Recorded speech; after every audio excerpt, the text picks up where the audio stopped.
So let's start with class and object. So class is a user-defined data structure that contains data members like fields, properties, and member functions. Like we have methods, constructors, and destructors.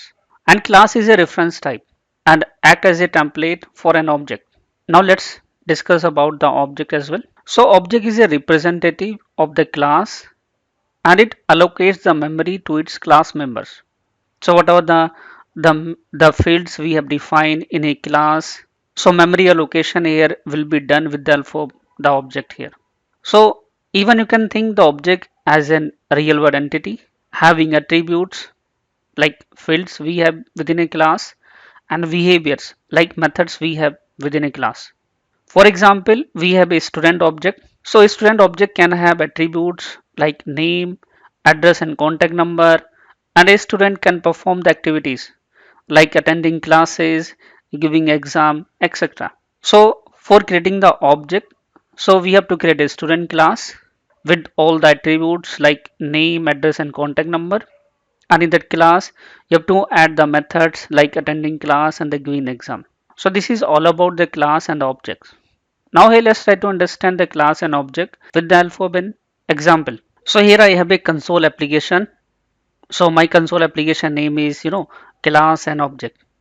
And here we have a program class. So what we can do here, let's add a class as a student. So here I'm adding a class name. Let's say I'm adding a student.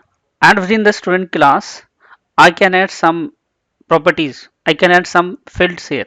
Like I'm adding a property for student ID. So let's say I'm adding here student ID.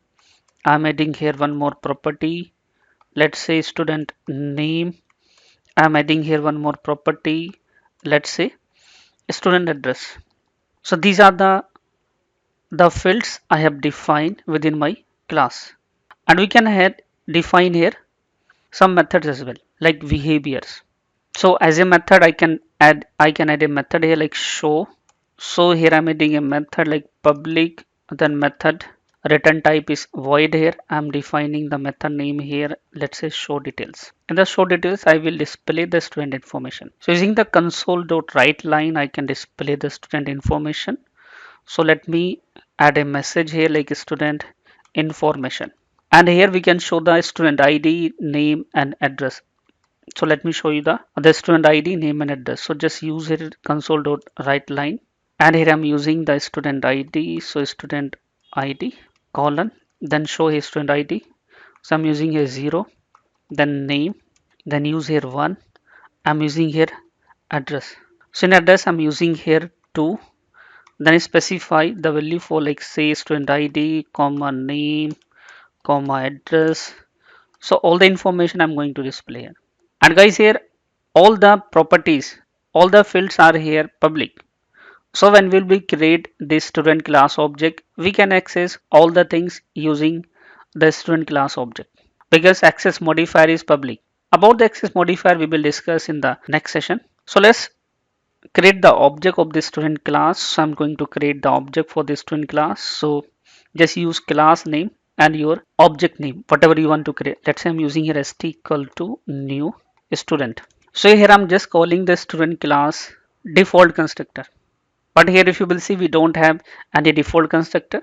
So default constructor here provided by the compiler itself on the runtime. So we don't need to create here the default constructor. If you will create by yourself, so it will be used the constructor which you have created. But if you are not creating, so compiler will provide the constructor for our student class.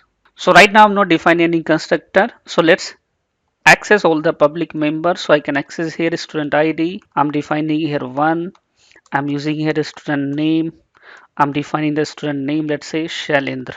I'm defining here a student address. I'm defining the student address as let's say Noida.